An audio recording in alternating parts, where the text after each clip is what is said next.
नमस्कार दोस्तों, स्वागत है आपका सिर्फ आयुष चैनल में। मैं प्रसन्ना वर्मा आपके सामने लेकर आई हूँ world history by vision Ayush की सीरीज का एक और नया पार्ट। तो आइए शुरू करने से पहले चैनल को सब्सक्राइब कर लीजिए, बेल आइकन को जरूर प्रेस करिए ताकि आपको रेगुलर अपडेट्स मिलती रहें। दोस्तों, ये सीरीज अपनी कंप्लीट होने वाली है बहुत ही मशक्कतों के बाद, और आज हम काफी कुछ करेंगे। हम पोस्ट 1957 कर रहे थे, तो आज हम करेंगे the neo colonialism in the middle east, और उसके आगे बहुत सारे टॉपिक्स हैं। ये मैंने हेड टॉपिक के तौर पे डाल दिया है। तो आइए फटाफट से चैनल सब्सक्राइब जरूर कर लीजिए। आइए आगे बढ़ते हैं।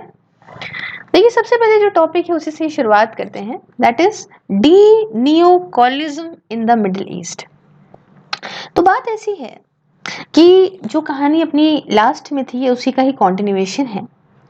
तो हुआ क्या, उसके बाद जैसे हम लोग लास्ट वाले में हमने अरब डिसयूनिटी वगैरह पढ़ लिया था, तो उसके बाद क्या हुआ कि एक के बाद एक जो प्रो ब्रिटिश या प्रो फ्रेंच सरकारें थी, प्रो का मतलब जो सपोर्ट करती हैं, ठीक है ना, जो ब्रिटिशर्स के साथ थी या फ्रेंच की सरकारों के साथ थी, जो भी सरकारें, उन्हें रिप्लेस कर दिया गया नेशनलिस्ट गवर्नमेंट्स के द्वारा who wanted to be non aligned. अब मैं आपको जैसे बता रही थी, नॉन अलाइनमेंट की ये पॉलिसी बहुत पॉपुलर हो रही थी, और सरकारें यहाँ पे क्या करने लगी थी, जो भी दूसरे देशों की सरकारें जो ब्रिटिशर्स की सरकार के साथ या फ्रेंच की सरकारों के साथ हुआ करती थी, अब ये रिप्लेस हो गई थी नेशनलिस्ट गवर्नमेंट के द्वारा। और ऐसी सरकारें चाहती थी कि नॉन अलाइंड रहें, आज़ाद रहें, अपने आप से चले, किसी की तरफ झुके नहीं। इजिप्ट की बात करूं तो 1952 की बात है। यहाँ पे एक कूप हुआ और नसीर यहाँ के बने प्रेसिडेंट। कब बन गए? ये बन गए 1954 में। इन सब के बारे में हमने काफी कुछ बता रखा है आपको। अब क्या हुआ कि 1956 की बात है कि स्विस वॉर को लड़ा गया इजिप्ट के द्वारा, और वो इजिप्ट अगेंस्ट किसके था? ब्रिटेन के, फ्रांस और इसराइल के, ओवर द कंट्रोल ऑफ, किसके कंट्रोल को लेके? कि स्विस कनाल के कंट्रोल को लेके। फिर एजेनहावर डॉक्ट्रिन की बात करें तो जब ये स्विस वॉर खत्म हुई 1956 में, तो अरब की जो कंट्रीज थी वो ज्यादा क्लोज हो गई थी सोवियत यूनियन के। और इससे क्या हुआ कि जो प्रेसिडेंट एसेनहावर थे, उन्होंने प्रपोज करा एसेनहावर डॉक्ट्रिन को, विच इम्प्लाइड गिविंग इकोनॉमिक और मिलिट्री एड उन कंट्रीज को, है ना, इस रीजन के, ताकि इंटरनेशनल कम्युनिज्म को यहाँ पे देखा जा सके, चेक किया जा सके कितना बढ़ा है कितना नहीं बढ़ा है, या उसको उस पर ध्यान दिया जा सके। जॉर्डन की बात करें तो किंग अब्दुल्ला पावर में थे 1946 के बाद की इंडिपेंडेंस के बाद फ्रॉम ब्रिटेन, बट 1951 में ये मार दिए गए, असैसिनेशन इनका हो गया। क्यों? क्योंकि ये काफी ज्यादा प्रो ब्रिटिश थे। किंग हुसैन को भी यहाँ पे ये जो प्रो ब्रिटिश एटीट्यूड था ब्रिटिशर के साइड का वो जो है त्यागना पड़ा, अगर इन्हें जिंदा रहना था तो। इसलिए 1957 में इन्होंने भी जॉर्डन ब्रिटेन ट्रीटी को एंड किया, जिसकी वजह से ये अलाउ कर रही थी ब्रिटिश को to keep troops in its basis in Jordan, और इसलिए सारे ट्रूप्स जो भी ब्रिटिश के थे वो यहाँ पे विड्रॉ हो गए, पीछे हट गए। इराक की बात करें तो इसके पास भी प्रो ब्रिटिश किंग थे फैजल जी, और फैजल थे, और एंड प्राइम मिनिस्टर ने कहा, मतलब it had pro British King Faisal and prime minister, ठीक है, said they sign the Baghdad pact. इन्होंने बगदाद पैक्ट को 1955 में साइन किया था, जो कि एक मिलिट्री अलायंस था ईरान, इराक और टर्की, पाकिस्तान और यूके के साथ में, है ना। यूएस ने साइन किया था एक इंडिविजुअल अग्रीमेंट को हर एक इसी देश के साथ में इस पैक्ट के अंदर, बट फॉर्मली इसको ज्वाइन नहीं किया था। इसकी बजाय यूएस ने इसमें एक ऑब्जर्वर के तौर पे पार्टिसिपेट किया था।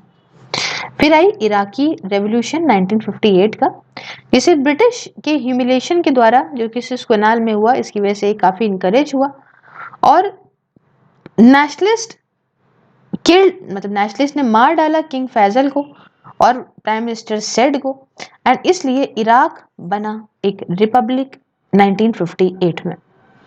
फिर यूएस का इंटरवेंशन लेबनान के अंदर, तो बहुत सारे इवेंट्स हुए 1958 में, जैसे इजिप्शियन सीरियन यूनियन, जो कि एक इराकी रेवोल्यूशन था, है ना। और इसकी बात करें तो एक सिविल अनरेस्ट हुआ लेबनान के अंदर, जिससे डर था रीजनल इंस्टेबिलिटी को। बदले में, है ना, in response to this development जो यूनाइटेड स्टेट्स थे उन्होंने खत्म कर दिया, मतलब इन्वोक करा 1957 एसेनहार डॉक्ट्रिन को एज जस्टिफिकेशन के तौर पे for intervening in the Lebanon. फिर आती है बात Iraq leaves Baghdad pact in 1959। क्या हुआ कि जो मेंबर्स थे इस बगदाद पैक्ट के, except Iraq, endorse the US intervention, और 1950 जो बड़ा देश होता है उसकी साइड ज्यादा जाते हैं। और दोस्तों 1959 में इराक ने बगदाद पैक्ट को छोड़ दिया। इसकी वजह से क्या हुआ? इसकी वजह से ये हुआ कि सारा जो जितना भी ब्रिटिश का इन्फ्लुएंस था इस रीजन में वो खत्म हो गया। सद्दाम बने प्रेसिडेंट 1979 में, और ये सन 2003 तक रहे भी प्रेसिडेंट। इन्होंने काफी इंपॉर्टेंट रोल प्ले करा है 1968 कूप में, जिसकी वजह से बाथ पार्टी पावर में आई। कौन सी पार्टी? Bath party. और यही प्रोपाउंडर भी थे अरब नेशनलिज्म के और अरब सोशलिज्म के भी। इन्होंने नेशनलाइज करा था ऑयल को, बैंकिंग को और दूसरी इंडस्ट्रीज को। फिर आई आखिरी में बात सेंटो के बारे में 1959 टू 79। कुछ दूसरे सिग्नेटरीज इस बगदाद पैक्ट के, इन्होंने एक सेंट्रल ट्रीटी ऑर्गेनाइजेशन बनाया। क्या बनाया? सेंट्रल ट्रीटी ऑर्गेनाइजेशन, सेंटो बनाया। यूएस ने सपोर्ट करा इसको, इसलिए इसका इन्फ्लुएंस इस रीजन में अच्छा खासा रहा। अब एक बहुत मेजर इवेंट मिडिल ईस्ट के अंदर 1980s में वो ये था कि ईरान और इराक की वॉर, एंड इसलिए, है ना, इसको हमें समझना बहुत जरूरी है। आइए थोड़ा समझते हैं ईरान इराक की वॉर को 1980 से 88 तक चली। तो बात आती है क्यों आखिरकार इराक ने अटैक करा ईरान को 1980 में, 1980 में। तो पहली चीज तो थी इस्लामिक फंडामेंटलिज्म का डर। 1979 में जो इस्लामिक रेवोल्यूशन है ईरान के अंदर, उसे यहाँ का मिलिटेंट इस्लामिक ग्रुप लीड कर रहा था।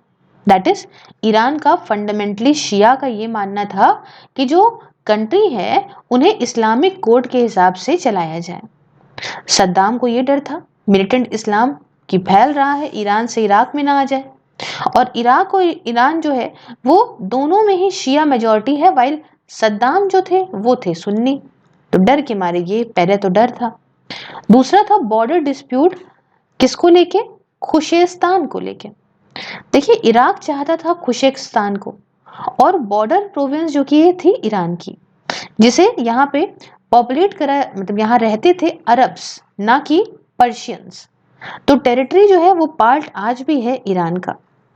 तीसरा था डिस्प्यूट ओवर इनलैंड वाटरवे, जिसे कहते हैं शत एल अरब। ये देखिए, तो बात ये कुछ 1975 की है, जब दोस्तों ईरान ने फोर्स करा इराक को कि आप जॉइंट करिए यूज और कंट्रोल इस वाटरवे का, जो काफी इंपॉर्टेंट आउटलेट था दोनों ही कंट्रीज के ऑयल एक्सपोर्ट के लिए।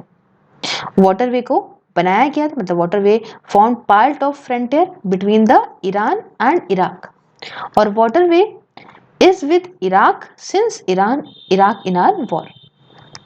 और आखिरी में सद्दाम ने उम्मीद ये लगाई थी कि हम जल्दी से जीत जाएंगे। क्यों? क्योंकि इन्हें ये लगा था कि जो ईरानियन फोर्सेस हैं वो कमजोर हो जाएंगी आफ्टर 1979 के इस्लामिक रेवोल्यूशन के बाद। बट ये गलत साबित हुए, और ये वॉर जो है वो 8 सालों तक चली। अब 8 सालों तक चलेगी तो है, पहला कि सद्दाम जो है इनके पास रशियन टैंक्स थे, हेलीकॉप्टर्स वगैरह थे। दूसरी वजह कि जो ईरान था इसे आर्म्स मिली थी नॉर्थ कोरिया की तरफ से, चाइना की तरफ से और यूएस की तरफ से। अब यूएस खुल के नहीं आता है, सीक्रेटली मदद करता है, जैसे कि यूक्रेन में आप देख रहे हैं। और तीसरा कि जो वॉर है वो एक शिया सुन्नी कन्फ्लिक्ट बन गया with the border dispute being overshadowed, है ना। अब यहाँ पे बॉर्डर जो शिया सुन्नी वाला ज्यादा मैटर आगे बढ़ गया। ठीक है, अब देखिए रिजल्ट क्या रहा इराक ईरान वॉर का, वो समझाते हूँ। पहला कि अरब यूनिटी डिक्रीज्ड। ठीक है, अभी हमने अरब यूनिटी आपको लास्ट लेक्चर में ही बताई है, ये काफी बड़ा ब्लो रहा था अरब यूनिटी को, जो मैंने आपको पहले बताई है। तो पहला इसके अंदर देखें तो पहला आती है बात प्रो इराक। अब इसमें क्या है, ज्यादा कंजर्वेटिव स्टेट जैसे सऊदी अरेबिया, जॉर्डन, कुवैत वगैरह। साथ में जो सऊदी अरेबिया थे, इसका एक दूसरा स्ट्रेटेजिक इंटरेस्ट था, ये चाहता था कि कंट्रोल जो ईरान का है पर्शियन गल्फ पे वो कम हो जाए। इस वजह से इन सब ने इराक की साइड ले ली। ईरान की साइड कौन कौन था? ईरान की साइड था Syria, Libya, Algeria, South Yemen, Palestine Liberation Organization, PLO जिसे कहते हैं। हाल फिलहाल आपने इसराइल के जब कन्फ्लिक्ट हुआ था तो सुना होगा। ये सब अगेंस्ट है इराक के। क्यों? क्योंकि इराक जो है वो बहुत अग्रेसिव था एंड इनका ये मानना था कि अरब वर्ल्ड जो है वो फोकस करे, शुड फोकस ऑन इजराइल। दूसरी बात, ऑयल क्राइसिस। ऑयल की सप्लाई वर्ल्ड को ये कम हो गई। क्यों? क्योंकि इराक ने अटैक करा और ब्लॉक लगा दिया ईरान के ऑयल एक्सपोर्ट पे। ऑयल की कमी होने की वजह से, है ना, ऑयल जो शॉर्टेज है इसकी वजह से यूएस, यूएसएसआर, ब्रिटेन, फ्रांस की जो वारशिप है इस रीजन के अंदर भाई वो थी, है ना, और इस रीजन के अंदर उसकी वजह से क्या हुआ कि टेंशन बहुत बढ़ गई। और 1987 आते आते सारी ही जो ऑयल टैंकर्स हैं इन्हें सी माइन से खतरा यहाँ पे हुआ, है ना, face the threat of sea mines. आखिरी में बात करते हैं कि यूएन ने मीडिएट करा सीज फायर को। ये बात कुछ है, इसमें क्या हुआ 1988 में कि यूएन जो है वो ऐसा जो है कर पाया। क्यों? क्योंकि 1988 आते आते दोनों साइड्स अब खत्म हो चुकी थी, एग्जॉस्ट हो चुकी थी। But before even accepting the peace terms, ठीक है, शांति के इन दस्तावेजों पे साइन करने से पहले इराक ने इन्वेड कर दिया कुवैत पे। एंड दिस जो बाद में जो कन्फ्लिक्ट हुआ ना, इसे बोलते हैं गल्फ वॉर। 1990 से 91 तक, इसको याद रखिएगा, थोड़ा सा समझा देती हूँ गल्फ वॉर क्या है। 1990 टू 1991। अब इराक बड़ी आसानी से जल्दी से ये कुवैत को ऑक्यूपाई कर पाया, ठीक है। लेकिन आपके दिमाग में यह आया होगा कि क्यों आखिरकार कुवैत को इसने इन्वेड ही करा था। पहली चीज तो ऑयल, इराक चाहता था कंट्रोल अपना ऑयल रिजर्व्स के ऊपर कुवैत के। क्यों? क्योंकि ये कैश की इसको कमी पड़ गई थी, इतना लंबा जो ईरान इराक वॉर चली थी उसमें इसका बहुत पैसा खर्चा हो गया था। दूसरी बात, हिस्टोरिकल क्लेम्स। इराक ये क्लेम करता था कि कुवैत इतिहास से इराक का पार्ट हुआ करता था। और दोस्तों क्रिटिक्स ने यह आर्ग्यू करा कि कुवैत को बनाया गया था 1899 में एक ब्रिटिश प्रोटेक्टोरेट के तौर पे, while Iraq was only created after World War I as British mandate from the Ottoman Empire। तीसरी बात कि सद्दाम ने उम्मीद ही नहीं करी थी वेस्टर्न की ऑपोजिशन की। यूएस और वेस्टर्न यूरोपियन नेशंस ने आर्म्स दे दिए इराक को। कब? ईरान इराक वॉर के टाइम पे। और इन्होंने सद्दाम के जो ब्रूटल रिप्रेशन था उसके मतलब जो है, they had also not acted aggressively against Saddam's, जो इतने इससे बुरी तरह से रिप्रेस किया इसने कुर्ड्स को नॉर्थ इराक में, जब इन्होंने इंडिपेंडेंस को डिमांड किया। तीसरी बात कि यूएन ने एक्ट करा इराक के अगेंस्ट। क्या हुआ कि अभी कुर्ड्स की मैंने बात करी है ना, उसके साथ बड़ा बुरा किया था इन्होंने। तो अब क्या हुआ कि in defence of Kurd UN ने एक्ट किया इराक के अगेंस्ट। इन्वेजन के टाइम पे सद्दाम ने भी यहाँ पे ब्रूटल रिप्रेशन करा कुर्ड्स का नॉर्थ इराक के अंदर, और ये डिमांड कर रहे थे सेसेशन की, हमें अलग होना है ना। और यूएन ने अप्लाई कर दिया नो फ्लाई जोन को, ताकि सद्दाम यहाँ पे बॉम्बिंग ना कराए अपनी खुद की पॉपुलेशन पे। और दूसरी बात क्या कि ऑपरेशन डेजर्ट स्टॉर्म, ये क्या चीज है? ये है, इसमें करीब 30 नेशन से ज्यादा लोगों ने नेशन ने पार्टिसिपेट किया मिलिट्री इंटरवेंशन में, जिसका कोड था ऑपरेशन डेजर्ट स्टॉर्म। ये था अगेंस्ट इराक। शुरुआत में तो ट्रेड सैंक्शंस और ऑयल एक्सपोर्ट सैंक्शंस लगा दिए गए इराक के against under the aegis of UN. और उसके बाद यूएन ने डेडलाइन दे दी सद्दाम को कि भैया तुम अपने ट्रूप्स को पीछे कर लो, वरना यूएन जो है वो सारे ही नेसेसरी तरीके अपनाएगा कुवैत की टेरिटोरियल इंटीग्रिटी को बचाने के लिए। क्लियर? चौथी बात आती है कि क्यों आखिरकार यूएस, फ्रांस और ब्रिटेन अगेंस्ट हो गए इस इराकी इन्वेजन के। क्योंकि अगर कुवैत को कैप्चर कर लिया जाता तो सद्दाम अब कंट्रोल कर पाता बहुत सारा ऑयल इस रीजन के अंदर, जिसकी वजह से balance of power middle east का झटके में आ जाता और बहुत सारा इम्पोर्टेंस, लेवरेज और फायदा मिल पाता इराक को। और उसके बाद आती है कि क्यों आखिरकार सऊदी अरेबिया, सीरिया और इजिप्ट अगेंस्ट थे इराकी इन्वेजन के। क्योंकि ये काफी इनको कंसर्न थे, डर था अगला जो भी एक्ट होगा अग्रेशन का सद्दाम हुसैन के द्वारा, इससे डर था इनकी टेरिटोरियल इंटीग्रिटी को कि भैया ये भी हाथ से ना निकल जाए। तो इन्होंने ट्रूप्स को मतलब इन्होंने कंट्रीब्यूट करा अपने अपने ट्रूप्स को यूएन की फोर्स में, along with the US, Britain, France और इटली के साथ। अब क्रिटिसिज्म की बात कर लें ऑफ आउटसाइड पावर्स, तो देखिए पहली चीज रशिया, सीरिया और टर्की ने यहाँ पे, है ना, Turkey themselves had Kurd minority, इनके पास भी कोड माइनॉरिटी थे, and they did not do anything, इन्होंने कुछ नहीं करा शुरुआत में जब कुर्ड्स को ब्रूटली रिप्रेस करा गया सद्दाम के द्वारा। दूसरी बात, वेस्टर्न नेशंस ने सिर्फ तभी एक्शन लिया इराक के अगेंस्ट क्योंकि इनका ऑयल इंटरेस्ट था। वेस्ट बहुत मतलबी है, बहुत मतलब से काम करता है। इन्होंने कुछ नहीं करा था जब इंडोनेशिया ने इन्वेड किया था ईस्ट तिमोर को 1975 में। क्यों? क्योंकि उसमें कोई इनका इंटरेस्ट ही नहीं था, अपना मतलब होता है, अपना काम बनता, भाड़ में जाए जनता। तो अब बात आती है अरब इजराइल कॉन्फ्लिक्ट के बारे में, थोड़ा सा देखते हैं कि क्यों आखिरकार इजराइल को बनाया गया 1948 में। आइए थोड़ा दुख दर्द जानते हैं, हिस्टोरिकल ग्रीवियंसेस ज्यूस के क्या थे। सबसे पहली चीज तो रोमन परसिक्यूशन। देखिए 71 एडी बहुत पुरानी बात है, जब जूस को उठा के बाहर फेंक दिया गया था पैलेस्टीन से, किसके द्वारा? रोमन्स के द्वारा। एंड ये अलग अलग हिस्सों में पूरी दुनिया के सेटल हो गए थे, इंक्लूडिंग यूएस। धीमे धीमे वक्त के साथ साथ बहुत सारे ज्यूस वापस आ गए, बट इनकी पॉपुलेशन इतनी नहीं थी कि एक अरब मतलब ताकि अरब जो है वो डरे, है ना। तो दूसरी बात ये कि वर्ल्ड ज्यूनिस्ट ऑर्गेनाइजेशन, वर्ल्ड ज्यूनिस्ट ऑर्गेनाइजेशन 1897 की, इसे बनाया गया था स्विट्जरलैंड के अंदर। अगर मैं ज्यूनिस्ट की बात करूं तो ये ऐसे लोग जो चाहते हैं ज्यूस को कि वो अपनी मतलब अपनी धरती पे वापस पहुंचे, अपनी होमलैंड पे वापस पहुंचे, जो कि पैलेस्टीन है। एंड इन्होंने बनाया एक Jewish state of their own, ठीक है। प्रॉब्लम ये थी कि पैलेस्टीन, अब वहां मेनली अरब लोग रहते थे, जो कि अब डर रहे थे कि ऐसा ना हो कि अब उन्हें अपनी, भाई वही वाली बात है, कोई और आ गया आपकी जगह, जैसे हमारे यहाँ आप देखते हो कश्मीरी पंडित वाला सीन। तो अब अगर कोई, मान लीजिए वो जगह है, वो जगह खाली हो गई थी, अब कोई वापस से वहां रहने लगा, अब बाहर से वो उसका मालिक खुद वापस आ जाएगा तो इनका क्या होगा। तो दोनों को ही अपना अपना एक डर था।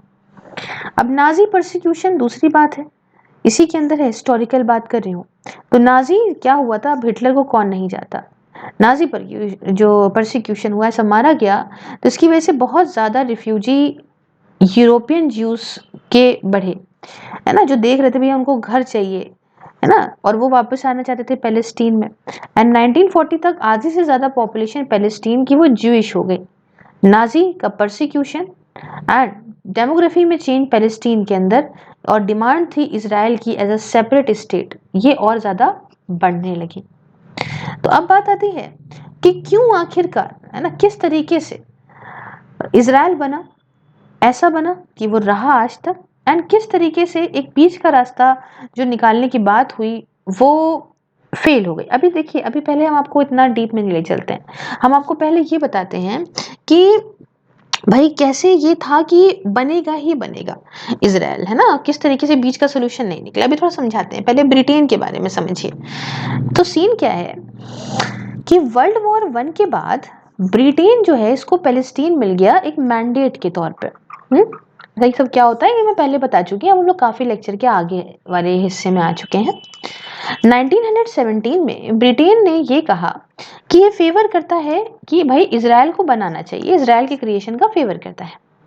इससे क्या हुआ, इससे इन्फ्लक्स हुआ ज्यूस का इनटू पैलेस्टीन, जिसे अपोज करा गया। ऑपोजिट किसके द्वारा किया गया होगा? अरब स्टेट्स के द्वारा, क्योंकि वो चाहती थी एक इंडिपेंडेंट यूनाइटेड पैलेस्टीन हो, वो हो अरब्स के अंडर।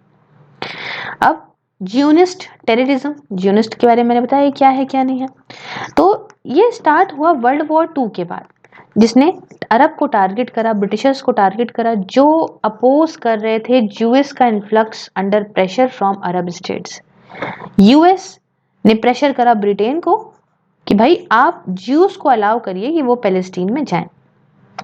अच्छा, क्या अटेम्प्ट लिए गए, है ना, अटेम्प्ट्स जो भी कदम उठाए गए मिडिल पाथ के वो फेल हो गए। जैसे कि पहली बात कि 1937 में अरब्स ने मना कर दिया, रिजेक्ट कर दिया ब्रिटिश का 2 स्टेट प्रपोजल। दूसरी बात 1939 में ब्रिटिश ने अपोज कर दिया एक 1 स्टेट सोल्यूशन को, जहां पे पैलेस्टीन को एक इंडिपेंडेंट बनाया जा रहा था 10 सालों के लिए, एंड जूइश का इमिग्रेशन मतलब उन्हें वापस लाया, और वो लिमिटेड था, सिर्फ 10,000 पर एनम ही आ पाएंगे लौट के। जूइश ने इस प्रपोजल को रिजेक्ट कर दिया, ज्यूस ने। और 1946 में ब्रिटेन ने फिर से प्रपोज करा एक 1 स्टेट सोल्यूशन को, जिसमें 2 प्रोविंस होंगी, एक मतलब ईच 1 ईच ऑफ अरब और ज्यूस, है ना, 2 होंगी, एक अरब की होगी और ज्यूस की होगी। ट्रूमैन ने इसको भी रिजेक्ट कर दिया, इस प्लान को भी, है ना। ट्रूमैन कौन थे, क्या थे, आई हैव टोल्ड एवरीथिंग। अब यूनाइटेड नेशन ने इजराइल को बनाया 1948 में। पहली चीज, ब्रिटेन ने मदद मांगी यूएन से, क्यों? क्योंकि अब वो इतनी भारी मात्रा में जो कॉस्ट थी शांति को, पीस को मेंटेन करने की, वो बियर नहीं कर पा रहा था। दूसरी बात, 1947 में यूएन ने वोट करा to divide Palestine into 2 half, Palestine को 2 हिस्सों में बांट दो, और लेकिन ब्रिटिश ने विड्रॉ कर लिया 1948 में। अब 1948 की अरब इजराइल वॉर के बारे में आपको बताती हूँ। जैसे ही इजराइल बना, तुरंत ही बाद इजराइल को अटैक कर दिया सीरिया ने, इराक ने, जॉर्डन ने, इजिप्ट ने और लेबनान ने। और दोस्तों इसी से वो इतना मजबूत बना है ना, सरवाइव करी। इतनी छोटी सी स्टेट, आप सोचिए, इनके ऊपर सब लोग कूद पड़े थे। अब हुआ क्या, रिजल्ट ये रहा कि इजिप्ट की मैं अगर बात करूं, तो इजिप्ट ने कुछ पाया तो नहीं इस वॉर से, बल्कि इजराइल ने इजिप्शियन पोर्ट को कैप्चर कर लिया, एलेट के। इजिप्ट को बहुत प्रॉब्लम फेस करनी पड़ी रिफ्यूजीज की, जो कि पैलेस्टाइन से भाग के आए थे, और भाई इजराइल का ब्रूटल ट्रीटमेंट रहा था पैलेस्टीनियंस पे आफ्टर द वॉर, इसलिए वो भाग भाग के इजिप्ट आए। और 1952 में इजिप्शियन आर्मी डिड अ कूप, ताकि ये किंग फारूक को उठा के बाहर फेंक दें, क्योंकि ये फेवर करते थे ब्रिटिश के ट्रूप्स को अपने स्विस कनाल के अंदर। फिर कॉलोनियल गमल अब्देल नस्सार हुसैन ये प्रेसिडेंट बने इजिप्ट के 1954 में, एंड इससे ब्रिटिश का इन्फ्लुएंस यहाँ पे कम हुआ। इजराइल की बात करें तो इसने 3/4 हिस्सा पैलेस्टीन का कैप्चर कर लिया, ठीक है, more than what was given to it by UN. जितना तो यूएन को दे रहा था उससे ज्यादा इसने कैप्चर कर लिया। तीसरा, जेरूसलम, जो कि एक बहुत जो है विषय रहता है हमेशा कुछ ना कुछ कन्फ्लिक्ट का, तो इसे कैप्चर करा गया इजराइल के द्वारा वेस्ट जेरूसलम को, और जॉर्डन ईस्ट जेरूसलम को। चौथी बात, वेस्ट बैंक की बात करें तो ये पैलेस्टीनियन टेरिटरी वेस्ट बैंक की थी, रिवर जॉर्डन की, इसे कैप्चर करा गया जॉर्डन के द्वारा, और इसकी वजह से कंफ्लिक्ट हुआ अरब वर्ल्ड के बीच में, बिकॉज जॉर्डन चाहता था वेस्ट बैंक को अपने लिए। अब लास्ट में बात करना चाहूंगी प्लाइट ऑफ पैलेस्टीनियंस। अब ज्यादातर क्या हुआ था, ज्यादातर जो है वो रिफ्यूजी कैंप में रहे, बहुत सारे खुद को अब पा रहे थे, है ना, इजराइल और जॉर्डन के अंदर रहना। तो ये पूरी कहानी थी। तो आप कहेंगे कि मैम एक चीज जो है जो आप बार बार बोल रहे हो, थोड़ा सा एक्सप्लेन करो मुझे, दैट इज स्विस वॉर। काफी इंटरेस्टिंग हिस्सा है स्विस वॉर का, आपको बताती हूँ। सबसे पहले इंपॉर्टेंस बताती हूँ स्विस कनाल की क्या है। दोस्तों स्विस कनाल को ओपन किया गया था 1869 में, एंड काफी इंपॉर्टेंट सी रूट है, यहाँ से काफी ज्यादा ट्रेड होता है। इसने डिस्टेंस जो है वो ब्रिटिश मर्चेंट वेसल्स का काफी कम कर दिया था इंडिया में आने के लिए।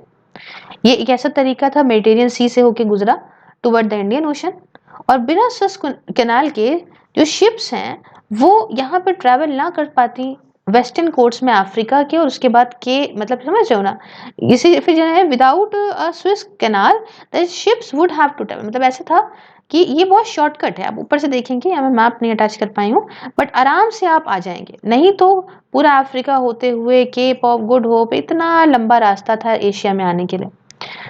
अच्छा, दूसरी बात, Anglo French control Suez canal का। दोस्तों इजिप्ट बर्बाद हो चुका था, बैंकरप्ट हो गया था 19वीं शताब्दी में वाइल ट्राइंग फॉर इंडस्ट्रियलाइजेशन। तो ड्यू टू दिस जो गवर्नर थे इजिप्ट के, इन्हें अपनी शेयरिंग इस कंपनी से बेचनी पड़ी जो मैनेज करती थी स्विस कनाल को, और ये इन्होंने बेच दी ब्रिटिश को। उससे 1875 से कंट्रोल जो कनाल का था वो था फ्रांस के हाथ में और ब्रिटेन के हाथ में, और कॉन्सिक्वेंटली जो इजिप्ट था उसे कॉलोनाइज कर लिया ब्रिटेन ने। तो इसे आज़ादी मिली 1952 में, बट ब्रिटिश के जो ट्रूप्स थे वो अपना कंट्रोल रखते थे इस कनाल के ऊपर, और ब्रिटिश कंटिन्यू रखता था to meddle in the internal affairs, है ना, बीच में घुसता था इजिप्ट के इंटरनल अफेयर्स में। तो फॉरेन कंट्रोल जो स्विस कनाल का था उसे नेशनलिस्ट इजिप्शियन आर्मी ने यहाँ बिल्कुल खिलाफ हो गई उसके। और स्विस वॉर की बात करें 1956 की, तो उसमें क्या हुआ समझते हैं थोड़ा। देखिए, कॉलोनियल नसेर ने परसिस्ट करा विद द डिमांड कि जो ब्रिटिश हैं वो यहाँ से तुरंत बाहर निकले स्विस कनाल से, और 1956 में ब्रिटेन, फ्रांस और इजराइल, इन तीनों ने, यहाँ देख सकते हैं, तीनों ने मिलकर अटैक कर दिया इजिप्ट पे। अब क्या हुआ, रीजन क्या था अटैक करने का? पहला रीजन कि कॉलोनल नस्सार की जो एंटी वेस्ट पॉलिसीज थी और इनके जो प्रो पैलेस्टीन स्टैंस था इजराइल के अगेंस्ट, पहली वजह ये थी।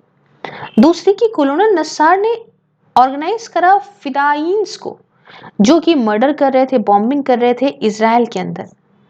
तीसरी वजह ये थी कि Egypt had also blockade the gulf of Aqaba, ताकि वेस्टर्न शिप्स जो कि एलेट जा रही हैं, एलेट पोर्ट जा रही हैं, वो भी ना जा पाए। और एलेट पोर्ट वो तो इजराइल के ऑक्यूपेशन के अंडर था 1948 की वॉर के बाद, जैसे मैंने अभी आपको बताया है। चौथी बात कि नस्सार ने मना कर दिया कि हम रिन्यू नहीं करेंगे 1936 का ब्रिटिश इजिप्ट ट्रीटी को, जिसकी वजह से British troop Suez canal zone के अंदर आ सकते थे। उसके बाद छठी वजह कि नस्सार ने मदद करी अल्जीरियन अरब्स को स्ट्रगल में आज़ादी के अगेंस्ट द फ्रेंच।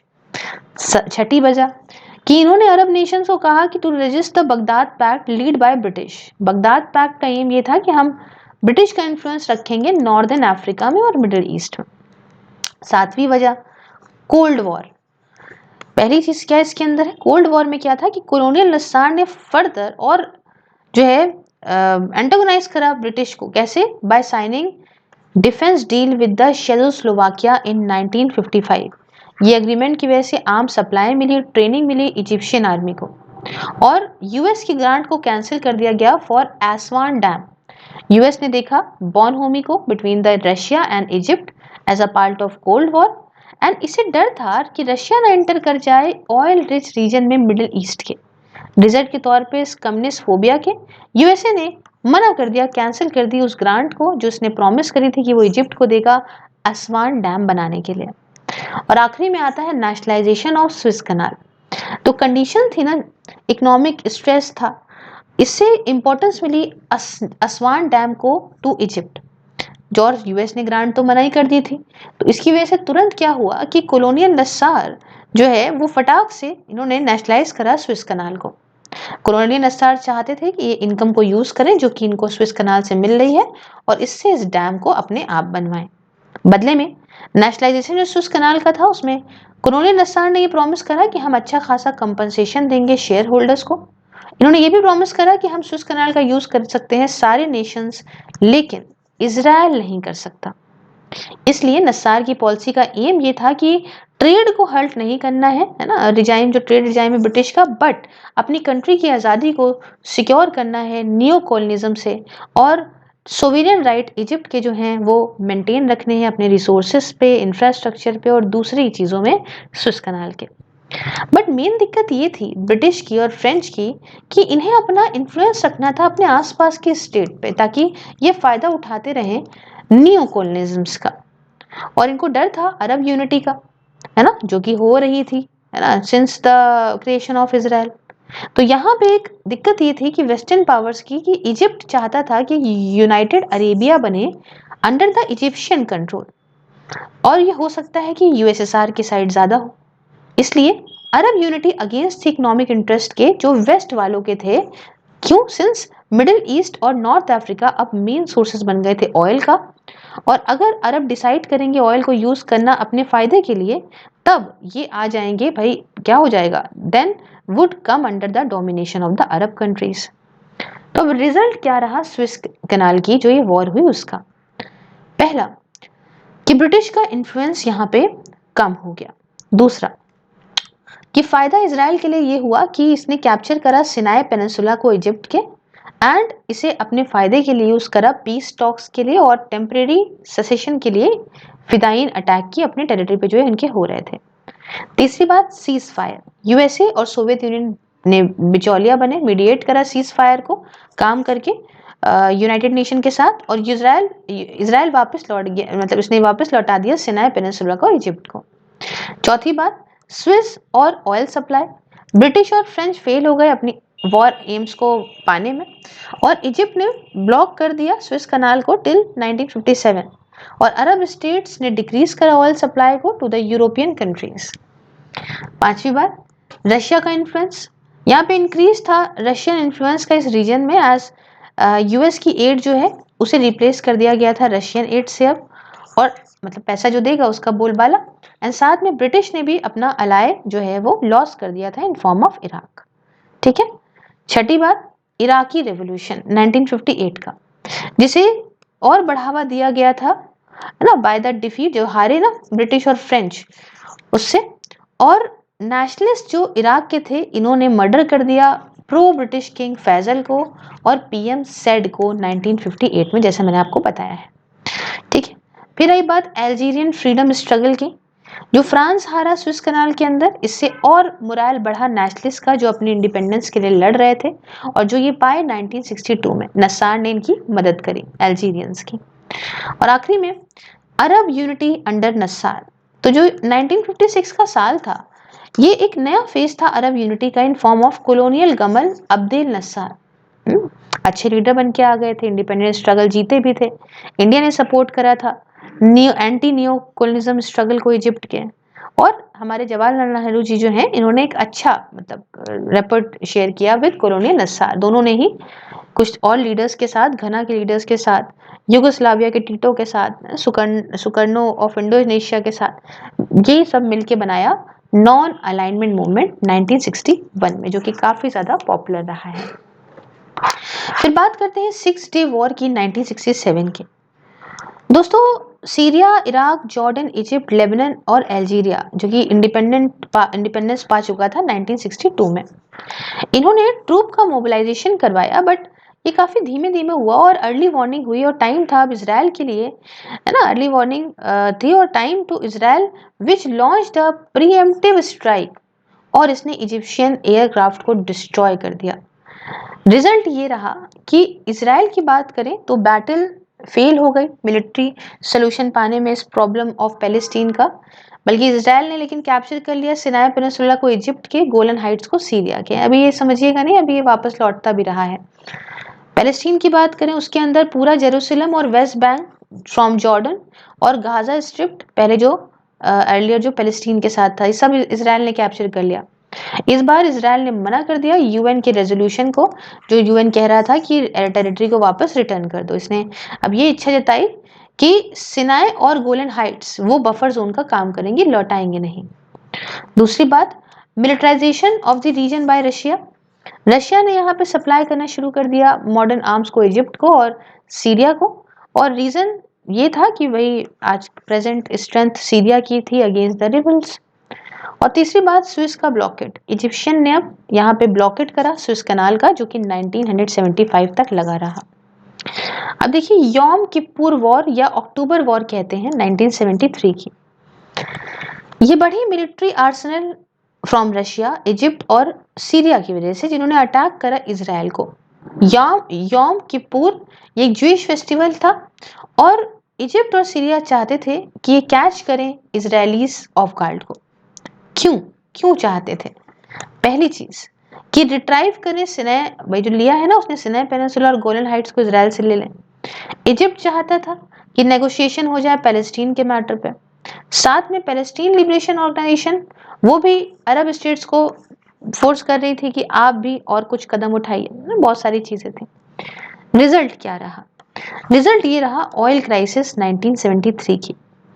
यौम किप्पुर वॉर के टाइम पे जो ऑर्गेनाइजेशन था पेट्रोलियम का एक्सपोर्टिंग कंट्रीज का, ओपीईसी जिसे कहते हैं, ये इसने अपनी ऑयल सप्लाई कम कर दी। इसकी वजह से इन्फ्लेशन बढ़ गया, इंपोर्टिंग नेशन का जो ऑयल मंगाते थे ऑयल की शॉर्टेज की वजह से।